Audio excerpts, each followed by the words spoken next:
Spider-Man No Way Home trailer dropped, and here's some of my thoughts. The trailer was magnificent. It was leaps and bounds better than that teaser trailer we got a few weeks ago. But I don't know why people were so surprised that we didn't get Toby or Andrew in this trailer. However, we did get confirmation of some of those leaks that came out. If you really think about it in a roundabout way, they confirmed that they are in this movie without actually showing them, which I think was a brilliant move on their part. But these shots that we got of all the villains, of Lizard, of Electro, of Sandman, of Goblin, Doc Ock, it's absurd that we got all these characters highlighted in this trailer. And again, people keep saying this is going to lead to the Sinister Six, but that's only 5 that I mentioned. Who's going to be the 6th villain if they show them or if they are in this movie? I absolutely love how they are showing the issues between Strange and Spider-Man. Again, this trailer just, it solidified all of the leaks that have come out. And from story to surprises, the one thing that I am a little shocked about is that they didn't really give us anything in this trailer to completely go, wow. I really thought that we were going to see at least one of the cameos in there, like Matt Murdock, or even a very good close-up of Willem Dafoe. But we didn't get either of those things. We really focused on Dr. Octavius, which I think is kind of a bait and switch. I think they're really trying to show us, like, Dr. Octavius is the bad guy. He's a bad guy. Remember, Doc Ock's a bad guy. But if he's pulled out of Spider-Man 2 right before he died, he was a good guy at that point in time. I think he's going to end up helping. Then there's this really weird glimpse that we get of a Goblin figure. Some people on Twitter are saying, oh, that is absolutely Willem Dafoe's Green Goblin. However, he looks very different than what we see. He doesn't have the mask, and even his glider looks a bit different.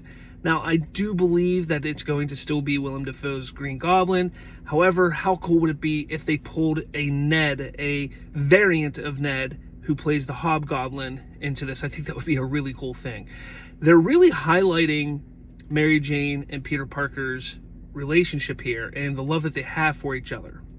A lot of people think that that means it's going to lead to heartbreak at the end of this film, and if you're thinking that, I'm going to say you're absolutely right. This is going to be the darkest Spider-Man movie that we've ever seen.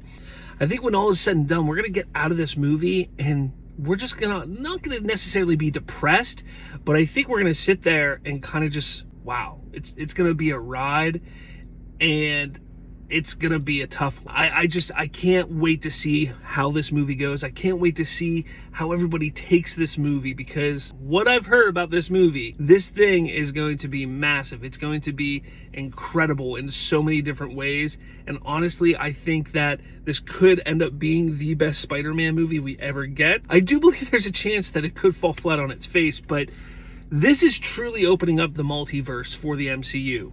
Loki dabbled in it, but this is opening up the multiverse. This is what leads into Doctor Strange in the Multiverse of Madness. This is the catalyst of everything that's going to come, at least in that movie.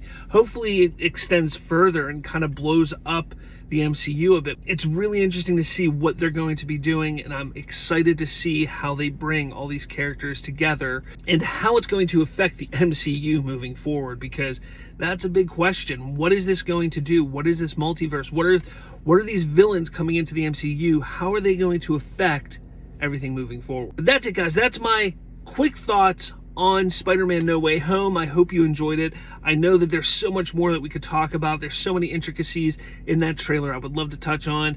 But please put down in the comments below what you thought of this trailer. Make sure you hit that like and subscribe button for more from me and Bridging the Geekdoms. And with all that said, guys, I will talk at all of you later.